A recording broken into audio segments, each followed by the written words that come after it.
नमस्कार साथियों, मेरा नाम है मनीष भारती और आप देख रहे हैं संस्कृति आईएएस यूट्यूब चैनल। साथियों, आज जिस मुद्दे पर हम बात करने वाले हैं वह आपके सोशल जस्टिस के सेगमेंट से जाकर के जुड़ेगा, यानी कि जीएस का पेपर 2 जो है वहां पर आप इसका अध्ययन अध्यापन कर रहे होंगे। इसके अलावा निबंध के लिए यह विषय वस्तु जो है काफ़ी महत्वपूर्ण हो जाता है। इसके अलावा इथिक्स के पेपर में, केस स्टडी वगैरह में यह मुद्दा पूछा जा सकता है। यह जो लेक्चर होगा इसमें प्रीलिम्स के भी सेगमेंट शामिल होंगे, क्योंकि कुछ लॉ पर हम बात कर रहे होंगे। इसके अलावा मेंस के लिए बहुत ही महत्वपूर्ण विषय वस्तु ये होने वाला है। देखिए, मुद्दा क्या है, गर्भपात करने की समय सीमा। आप गर्भपात करने की समय सीमा क्या होना चाहिए, इस मसले पर भारत के सुप्रीम कोर्ट में अभी सुनवाई चल रही है। ठीक है, अब यहाँ पर एक बात समझिए, जब भी गर्भपात का मुद्दा आता है तो यहाँ पर नैतिकता भी शामिल हो जाता है। कानूनी पक्ष तो शामिल है ही, नैतिकता का पक्ष शामिल हो जाता है। दुनिया भर में दो खेमों में लोग इस बात को लेकर के बटे हुए हैं। जहाँ एक पक्ष के लोगों का कहना है कि किसी भी महिला को उसके शरीर पर पूरा अधिकार है, ठीक है, वह गर्भपात करा सकती है या नहीं करा सकती है, यह उसका स्वविवेक के हिसाब से वह तय करेगी। वहीं दूसरे पक्ष का कहना है कि ठीक बात है, महिला को अपने शरीर पर पूरा अधिकार है, लेकिन उसका क्या, जो उसके भ्रूण में जो बच्चा पल रहा है उसका भी तो अधिकार है। और निश्चित तौर पर जब इन दोनों तरह की बातें की जाती है और दुनिया भर के देशों में कानूनों में इस तरह की बातें की गई है, देखिए, किसी भी देश की, समाज की, वहाँ की कानून व्यवस्था की परिपक्वता और संवेदनशीलता को यह दिखाता है कि जब उस देश की कानून व्यवस्था, उस देश की जो सामाजिक व्यवस्था है, इस बात पर बात करती है कि गर्भपात तो ठीक है, महिला की बात तो है, लेकिन भ्रूण तक के अधिकार पर बात की गई है। और यही बात अभी जो है भारत के सुप्रीम कोर्ट में चल रहा है। तो निश्चित तौर पर आप कह सकते हैं कि भारत की कानूनी प्रक्रिया जो है, यहाँ की विधायिका जो है, यहाँ की सामाजिक स्थिति जो है, समय के साथ प्रगतिशील और परिपक्व होते जा रही है। मुद्दा क्या है उस पर हम डिटेल से बातें कर लेंगे। उससे पहले आपके लिए एक सूचना है, और सूचना यह है कि संस्कृति आईएएस बीपीएससी का फाउंडेशन कोर्स जारी कर रही है, जो कि 15 अक्टूबर 2023 से जिसकी शुरुआत हो रही है। यह ऑनलाइन मोड में होगा। इसकी फी जो है 25,000 रुपये रखी गई है, जिसे आप इंस्टॉलमेंट में पेमेंट कर सकते हैं।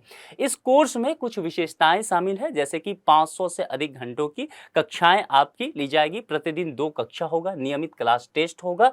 इस कोर्स को जब भी आप ज्वाइन करेंगे उसके 1 साल बाद तक आप इसे असीमित बार देख सकते हैं। इसके अलावा जिस भी विषय या सेगमेंट की पढ़ाई करा दी जाएगी उसका प्रिंटेड नोट्स आपको उपलब्ध करा दिया जाएगा। इस विषय में अधिक जानकारी के लिए यहाँ कॉन्टैक्ट नंबर दिया गया है, इस पर आप कॉल कर सकते हैं या फिर आप विजिट कर सकते हैं संस्कृति आईएएस का वेबसाइट। वहाँ से आपको विस्तृत जानकारी मिल जाएगी और आप अपना नामांकन सुनिश्चित करवा सकते हैं। चलिए अब आगे बढ़ते हैं, देखते हैं कि यह मुद्दा चर्चा में क्यों बना हुआ है। इंडियन एक्सप्रेस ने लिखा है, it's her decision versus can't stop heart beat, Supreme Court divided on ending 26 week pregnancy. अब यहां पर समझिए, इट्स हर डिसीजन, जैसा कि मैंने पहले ही कहा कि दो पक्ष में मामला बटा हुआ है। यानी कि एक पक्ष कहता है कि महिला के स्वविवेक पर छोड़ दीजिए कि वह अपने भ्रूण के साथ क्या करना चाहती है। दूसरा पक्ष ये कहता है कि कांट स्टॉप हार्ट बीट, यानी कि वो भ्रूण में जो बच्चा शिशु पल रहा है उसकी हत्या आप कैसे करेंगे। और यही बातें जो है सुप्रीम कोर्ट में चल रही है। और सुप्रीम कोर्ट में ये जो 26 वीक की प्रेगनेंसी का मामला है एक महिला के साथ जुड़ा हुआ, इस मुद्दे पर सुनवाई अभी हुई है और मामला अब जो है सीजीआई के खेमे में पहुंच चुका है। मामला क्या है, प्रमुख बिंदु पर सबसे पहले चर्चा कर लेते हैं, फिर विस्तार से इन चीजों को देखेंगे। देखिए, सुप्रीम कोर्ट में अभी क्या हुआ कि एक विवाहित महिला की 26 सप्ताह की गर्भावस्था को चिकित्सीय रूप से समाप्त करने की अनुमति देने वाली कोर्ट के आदेश के खिलाफ केंद्र सरकार एक याचिका लेकर के पहुंचती है, रिकॉल एप्लीकेशन। इस पर सुनवाई होती है और इस पर सुनवाई करने वाले दो जज होते हैं, एक हैं जस्टिस हिमा कोहली और दूसरा जस्टिस बीवी नागरत्ना। ये दोनों ही जो है महिला जज यहां पर सुप्रीम कोर्ट में इस मामले को सुनवाई कर रही होती है। जस्टिस हिमा कोहली इस मुद्दे पर कहती हैं कि न्यायिक अंतरात्मा शब्द का उन्होंने इस्तेमाल किया है, यानी कि न्यायिक अंतरात्मा उनका यह कहता है कि गर्भपात नहीं होना चाहिए। वो कहते हैं कि कोई भी कानून जो है कैसे यह फैसला दे सकता है कि जो बच्चा भ्रूण में जीवित है, पल रहा है, उसकी धड़कनों को आप रोक दीजिए। तो उनका कहना है कि मेरी न्यायिक अंतरात्मा इस बात की इजाज़त नहीं देती है, इसीलिए 26 सप्ताह की जो प्रेगनेंसी में वो लेडी है, मैं उसको गर्भपात कराने की इजाज़त नहीं दूंगी। वहीं पर दूसरी जज जो है जस्टिस बीवी नागरत्ना, उन्होंने कहा कि देखिए यह बात जो है महिला के स्वविवेक पर छोड़ दीजिए। दरअसल ये कोर्ट में जब ये मामला चल रहा था तब क्या हुआ कि दोनों ही जजेस जो हैं लाइव आप कह सकते हैं कि ऑनलाइन माध्यम से उस महिला से जो 26 सप्ताह की प्रेगनेंसी में है उससे बातें भी इन दोनों ने किया और दोनों जजों ने महिला से बातें करते हुए उसे समझाया भी कि यदि आप अभी रुक जाएं, गर्भपात ना कराने की जिद करें, डॉक्टर की रिपोर्ट आई है, एम्स के डॉक्टर की रिपोर्ट है और डॉक्टर की रिपोर्ट यह कहती है कि बच्चा जो है जीवित है, स्वस्थ है। अगर आप कुछ सप्ताह रुक जाते हैं तो बच्चा जन्म स्वस्थ ले सकता है। इसके बाद यदि आप इसका भरण पोषण नहीं कर पाते हैं तो आप किसी को गोद भी दे सकते हैं। लेकिन वह महिला जो है इस बात पर अड़ी रही कि उसे गर्भपात कराना है। तो फिर यहाँ पर जस्टिस बीबी नागरत्ना ने कहा कि महिला के स्वविवेक पर हमें ये छोड़ देना चाहिए और स्वविवेक पे छोड़ते हुए उन्होंने गर्भपात का आदेश दे दिया। अब समझिए, इस पीठ में दो जज थे। अब दोनों ने, एक ने कहा कि यहां पर गर्भपात करा सकते हैं, दूसरे ने कहा कि मेरी न्यायिक अंतरात्मा कहती है कि गर्भपात नहीं होना चाहिए। अब मामला बट गया एक एक से। उसके बाद यह जो है असहमति रही, उसके बाद यह मामला जो है सीजेआई के पास पहुंच गया है। अब सीजेआई पर यह दायित्व है कि वह नई पीठ का गठन करे और नई पीठ को यह मुद्दा दे। इससे पहले भी इस पर काम हुआ था। उसके बाद इन दोनों जजों के पास यह मामला आया था जब वहां पर रिकॉल एप्लीकेशन केंद्र सरकार के द्वारा दिया गया था। अब मामला क्या था, चलिए इसको मैं आपको बैकग्राउंड में थोड़ा समझा देता हूं। एक याचिकाकर्ता रहती हैं जो 2 बच्चे की मां है और प्रसव पीड़ा के बाद अवसाद से गुजर रही हैं। वह जो है 26 सप्ताह की प्रेगनेंसी से गुजर रही है, ठीक है, यानी कि तीसरे बच्चे की जन्म होने वाली है। वह महिला याचिका लेकर के सुप्रीम कोर्ट पहुंचती है और सुप्रीम कोर्ट के सामने वह जो है आग्रह करती है कि आप हमें इजाजत दीजिए कि मेरे गर्भ में जो बच्चा पल रहा है मैं इसका गर्भपात करा सकूं। यह याचिका दिया जाता है और यह तर्क देती है कि मैं आर्थिक रूप से, भावनात्मक रूप से, शारीरिक रूप से, स्वास्थ्य के हिसाब से इस बात के लिए सक्षम नहीं हूं, तैयार नहीं हूं कि मेरे जो तीसरा बच्चा होगा मैं उसका भरण पोषण कर सकूं। ठीक है, अब इस मामले के लिए सुप्रीम कोर्ट की एक विशेष पीठ जो है इस मामले को देखती है। मामले पे लंबा सुनवाई चलता है, ठीक है, और लंबे सुनवाई के बाद जो है 9 अक्टूबर को कोर्ट ने कुछ निर्णय दिया। निर्णय क्या दिया? तो कोर्ट ने कहा कि गर्भावस्था को चिकित्सीय रूप से समाप्त किया जा सकता है। चिकित्सीय रूप कहने का मतलब है कि डॉक्टर की जो विशेषज्ञ टीम है उनकी देखरेख में आप गर्भपात करा सकती हैं। यह मामला यहाँ पर सुप्रीम कोर्ट के इस विशेष पीठ ने 9 अक्टूबर के सुनवाई में दिया। जैसे ही सुप्रीम कोर्ट ने यह निर्णय दिया है उसके तुरंत एक दिन बाद 10 अक्टूबर को केंद्र सरकार एक्टिव हो गई और केंद्र सरकार ने एक आवेदन दायर किया है, रिकॉल एप्लीकेशन। केंद्र सरकार के जो अतिरिक्त सॉलिसिटर जनरल हैं ऐश्वर्या भाटी, इन्होंने कहा है कि यह बात ठीक है कि महिला को उसके शरीर पर पूरा अधिकार है, लेकिन कोई भी कानून किसी महिला को इसके आधार पर यह अधिकार नहीं देता है कि वह उसके भ्रूण में जो बच्चा जन्म ले रहा है, पल रहा है, विकसित हो रहा है, यानी कि जो अजन्मा है, उसके अधिकारों को छीन लिया जाए, उसकी हत्या कर दी जाए। अब फिर से मामला जो है उलझ गया है। फिर इसी चीज को लेते हुए फिर 2 जजों की पीठ, जो मैंने कहा 10 तारीख को, और केंद्र ने कहा कि जल्दी इसकी सुनवाई कर दीजिए, ठीक है। तो फिर से यहां पर 2 जजों के पीठ के पास यह मामला पहुंच जाता है। अच्छा, केंद्र सरकार जब यह तर्क देती है तो आधार बनाती है एम्स के एक डॉक्टर के मेल का। उस मेल में डॉक्टर ने यह लिखा हुआ था कि रिपोर्ट दिया था दरअसल, और उस रिपोर्ट में यह लिखा हुआ था कि जो बच्चा 26 सप्ताह के अभी भ्रूण का है और गर्भ में पल रहा है वह पूरी तरह से स्वस्थ है और जीवित है और उसके स्वस्थ रूप में ही उसकी उत्पत्ति यानी उसका जन्म हो सकता है। तो इस रिपोर्ट को आधार बनाया केंद्र सरकार ने न्यायालय के समक्ष, सुप्रीम कोर्ट के समक्ष। जब यह रिपोर्ट पहुंचता है तो दोनों जो जजेज हैं इस बात को लेकर के डॉक्टर को फटकार भी लगाती है कि आपने इस तरह के रिपोर्ट पहले क्यों नहीं दिए, जब हम निर्णय दे चुके हैं तब आप इस रिपोर्ट को दे रहे हैं। तो यहां पर डॉक्टर से भी सवाल जवाब किया गया, फिर उस महिला से भी बात किया गया, लेकिन महिला नहीं मानी, तो दोनों जजों ने अपने अलग अलग विचार रखे, ठीक है। और फिर मामला सीजेआई के पास पहुंच गया है। अब सीजेआई जो है निश्चित तौर पर अलग पीठ उनको बनाना पड़ेगा और उसके बाद इस मुद्दे पर और भी गहन चर्चा होगी, सुनवाई होगी, फिर फैसला आएगा। तो यह पूरा मुद्दा था। अब यहां पर समझ लीजिए कि गर्भ से जुड़ा हुआ कानून क्या है जो गर्भपात की इजाजत वगैरह भारत के अंतर्गत देता है। गर्भ का चिकित्सीय समापन संशोधन अधिनियम 2021 इसकी बात करता है। यहां पर एक शब्द लगा हुआ है, संशोधन। इस पर हम चर्चा करेंगे। देखिए, गर्भ का चिकित्सीय समापन अधिनियम 1971, इसी में सुधार किया गया था, संशोधन किया था 2021 में, medical termination of pregnancy act 1971, यानी कि इसको शॉर्ट फॉर्म में बहुत जगह आपको लिखा रहेगा MTP। तो जब भी MTP एक्ट लिखा रहे 1971 हो सकता है, या अब जो है यहाँ पर अमेंडमेंट हो चुका है तो यह 2021 लिखा हो सकता है। तो जहां पर भी अगर शॉर्ट में MTP आप पढ़ें तो आप इसका मतलब यही समझना है कि medical termination of pregnancy act की बात की जा रही है। अब आप समझ गए कि कानून क्या है। अब इस कानून के अंतर्गत बातें क्या की गई है। इस कानून में सबसे पहले 2021 में संशोधन किया गया। किसी कानून में संशोधन क्यों किया जाता है? क्योंकि उसमें कुछ खामियां नजर आती है। क्या खामियों के वजह से ही होता है या फिर समय के साथ चीजें बदल जाती है? निश्चित तौर पर समय के साथ चीजें बदलेगी। कहां 1971 का मामला, तो 2021 में चीजें बदलती है, समाज परिपक्व होता है, नई चीजों को अपनाने के लिए तैयार होता है। तब यह जरूरी होता है कि पुराना कानून जो है या तो उसे निरस्त कर दिया जाए या फिर गुंजाइश हो तो उसमें संशोधन करके नए प्रावधान जोड़ दिए जाए। यहां पर गवर्नमेंट ने यही किया, संशोधन किया। संशोधन करके किन किन बातों को जोड़ा इसको देख लेते हैं। इसमें जोड़ा कि देखिए, आप प्रेगनेंसी को रोकने के लिए कोई महिला या कोई पुरुष, कोई कपल है, क्या कर सकते हैं? गर्भ निरोधक विधि का वो इस्तेमाल करते हैं। उसके अलावा कई तरह के उपकरण होते हैं। यदि इन सभी माध्यम के बावजूद भी ये सभी माध्यम विफल हो जाए, प्रेगनेंसी हो जाती है, तब उस मामले में विवाहित तथा अविवाहित महिलाओं को, ध्यान देना है, विवाहित तथा अविवाहित महिलाओं को 20 सप्ताह तक के गर्भ को समाप्त करने की अनुमति दी जाती है। ठीक है, 20 सप्ताह का। अभी जो ये महिला है उनका कितना है? 26 सप्ताह का गर्भ है। ठीक है, मामला यहीं फंस रहा है।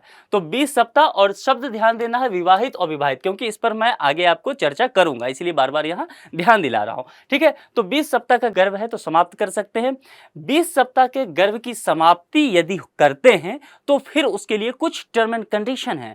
क्या टर्म एंड कंडीशन है? कि एक पंजीकृत चिकित्सक की राय जरूर चाहिए, जो रजिस्टर्ड डॉक्टर है उनकी राय की आवश्यकता होगी। उसके परामर्श के आधार पर ही यह चीज होगा। और यदि मान लीजिए 20 सप्ताह से मामला आगे बढ़ जाता है, प्रेगनेंसी से 20 से 24 सप्ताह तक का हो जाता है, और फिर आप जो है गर्भपात कराना चाहते हैं, तो 2 पंजीकृत चिकित्सकों की राय की यहां पर आवश्यकता होगी। यह बात इस अधिनियम में कहा गया है। महिलाओं की विशेष श्रेणियों की भी बात की गई है। महिलाओं की विशेष श्रेणियों के लिए यहां पर कुछ छूट दिया गया है और कहा गया है कि यदि ये महिलाएं गर्भपात कराना चाहें तो इनकी समय सीमा थोड़ी सी बढ़ा दी जाए। 20 सप्ताह से बढ़ा करके 24 सप्ताह कर दिया गया है। यहां पर चर्चा आया है विशेष श्रेणियां। महिलाओं की विशेष श्रेणियां के अंतर्गत यह अधिनियम कहता है कि मान लीजिए कोई महिला है, उसके साथ दुष्कर्म होता है, तो निश्चित तौर पर संभव है कि वह गर्भ धारण कर ले। इस कंडीशन में इन्हें यह छूट दिया जाएगा कि वो 24 सप्ताह तक चाहे तो अपना गर्भपात करा सकती हैं। दिव्यांग महिलाओं के लिए भी यह छूट दिया गया है। कोई महिला है जो मानसिक रूप से विक्षिप्त है तब भी, या फिर नाबालिग के केस में, ऐसा किसी लड़की के केस में हो जाता है जो माइनर है, 18 वर्ष से जिसकी उम्र कम है, तब भी। और यहां पर एक टर्म और जोड़ा गया है कि मान लीजिए कोई महिला है, गर्भ धारण करती है, लेकिन इसी बीच में क्या होता है, उनका संबंध विच्छेद हो जाता है, या फिर वहां पर जो शादी की स्थिति रहती है उसमें कुछ बदलाव आता है। अब शादी की स्थिति में कोई महिला जो है, बदलाव कैसे आ सकता है? जैसे कि वह विधवा हो सकती हैं। ठीक है, दूसरा कारण क्या हो सकता है कि उनका तलाक हो जाता है। इस स्थिति में भी यह छूट उस महिला को दिया जाएगा। यह विशेष श्रेणी के अंतर्गत यह अधिनियम प्रावधान करता है। अब यहां पर समझिए, भ्रूण से संबंधित गंभीर असामान्यता के मामले में भी कुछ बातें की गई है। अब ऐसा भ्रूण है जो मान लीजिए कि अगर बच्चे जन्म लेता है वो बच्चा, तो वह गंभीर बीमारी से ग्रसित होगा या उसकी मृत्यु हो गई रहेगी।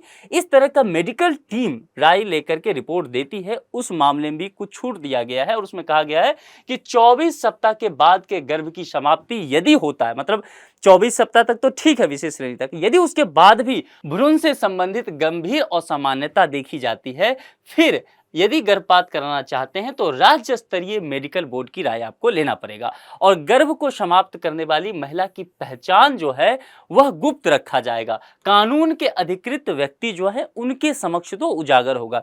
यहाँ कानून के अधिकृत व्यक्ति से तात्पर्य क्या हो जाता है, जैसे कि डॉक्टर की टीम हो जाती है, मेडिकल टीम हो जाता है, या फिर जब मान लीजिए कोर्ट में ये मामला चलता है तो वकील उनके पक्ष के होंगे, विपक्ष के होंगे या फिर न्यायाधीश होंगे, तो इन सबों के बीच ही यह जानकारी रहेगी। यह जानकारी जो मीडिया में, प्रेस में नहीं दिया जाएगा। महिला के गरिमा का सम्मान करने के लिए गोपनीयता रखना बेहद जरूरी है। यह अधिनियम इस बात का भी प्रावधान करता है।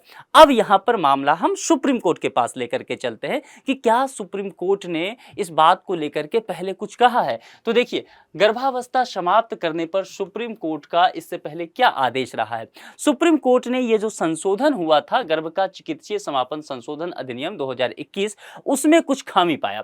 1971 वाले अधिनियम में खामी था तो फिर संशोधन करके 2021 वाला आया। अब इसमें भी कुछ व्यवहारिक खामियां थी और व्यवहारिक खामियों को दूर करने के लिए सुप्रीम कोर्ट ने अपने विभिन्न आदेशों के माध्यम से इसे बदल दिया। बदला क्या, तो देखिए यहां पर मामला क्या था कि विवाहित महिला जो है उसको अगर गर्भपात कराना है तो उसे समय दिया गया था कि 24 सप्ताह तक करा सकते हैं। मैंने पहले आपको ध्यान दिलाया था कि विवाहित और विवाहित में मैं शब्द पे जोर दे रहा था कि आप इसको सही से ध्यान रखिए, बाद में चर्चा करूंगा। यही बात यहां पर आ गई कि विवाहित महिलाओं के लिए यह अधिनियम कहता था कि 24 सप्ताह तक आप गर्भपात करा सकती हैं और अविवाहित महिला के लिए यह कहता था कि आपको यदि गर्भपात कराना है तो आपके लिए समय सीमा 20 सप्ताह का दिया जाता है। सुप्रीम कोर्ट ने इसे भेदभाव के रूप में देखा और सुप्रीम कोर्ट ने अपने आदेश में कहा कि इस भेदभाव को समाप्त किया जाए और विवाहित और अविवाहित सभी महिलाओं को कानून एक तरीके से उनके समक्ष जो है व्यवहार करना चाहिए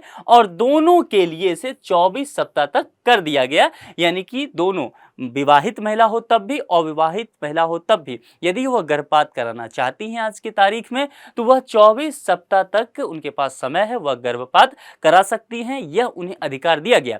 फिर से याद दिलाऊं, इस केस में क्या है कि यह जो महिला है वह कितने सप्ताह की गर्भधारण कर चुकी हैं, वह 26 सप्ताह की, और यहीं पर मामला फंसा हुआ है। तो मामला जो है अभी जो है अब सीजीआई के पाले में चला गया है। Chief Justice of India DY Chandrachud अब नई पीठ का गठन करेंगे, क्योंकि केंद्र सरकार ने रिकॉल एप्लीकेशन दिया है, उस मामले पर बहस हुई और मामला फिर से तुरंत जो है दोनों जज अलग अलग फैसला देते नजर आए। इसलिए नई चुनौती जो है भारतीय न्यायपालिका के समक्ष यहां पर प्रस्तुत हो गया है, भारतीय समाज के समक्ष ये प्रस्तुत हुआ है नई चुनौती। तो इसमें नजर रखना होगा, क्योंकि यहां पर जो भी निर्णय आता है इस केस से संबंधित, इस केस का व्यापक प्रभाव पड़ेगा समाज पर। ठीक है, अब इससे संबंधित एक प्रश्न है और प्रश्न जो है प्रीलिम्स के स्तर का है। आप जानते हैं मैं इसका जवाब नहीं दिया करता हूं, क्योंकि मुझे पूरा विश्वास है कि आप इसका सही जवाब दे देंगे। यह जो प्रश्न है वह इसी लेक्चर से है। प्रश्न क्या है, गर्भ का चिकित्सीय समापन संशोधन अधिनियम 2021 के अनुसार किसी महिला को, यहां पर देखिए सही पूछा जाएगा। यहां पर 3 स्टेटमेंट दिया गया है। किसी महिला को 20 सप्ताह तक के गर्भ की समाप्ति के लिए एक पंजीकृत चिकित्सक की राय की आवश्यकता होती है। दूसरा स्टेटमेंट कहता है 20 से 24 सप्ताह तक के गर्भ की समाप्ति के लिए 4 पंजीकृत चिकित्सकों के राय की आवश्यकता होती है। तीसरा स्टेटमेंट कहता है भ्रूण से संबंधित गंभीर असामान्यता के मामले में 24 सप्ताह के बाद के गर्भ की समाप्ति के लिए राज्य स्तरीय मेडिकल बोर्ड की राय की आवश्यकता होती है। इस 3 स्टेटमेंट को आपको देखना है। इसका जवाब जो है इसी लेक्चर में हमने बहस किया है। इसके आधार पर यह तय करना है कि ये दिए गए जो 4 विकल्प हैं उनमें से कौन विकल्प सही है। जो भी विकल्प सही लगे उसका जवाब जो है आप कमेंट बॉक्स में जरूर लिखिए, जैसा कि आप लोग करते आए भी हैं। इसके अलावा आप इस मुद्दे पर एक नागरिक के तौर पर, एक छात्र के तौर पर, एक यूपीएससी एस्पिरेंट के तौर पर क्या सोचते हैं, अपने सुझाव जो है कमेंट बॉक्स में जरूर लिखिए। इस लेक्चर में इतना ही रखते हैं। किसी दूसरे लेक्चर में किसी दूसरे मुद्दे के साथ आपसे मुलाकात होगी। अपना ध्यान रखिए। Thank you.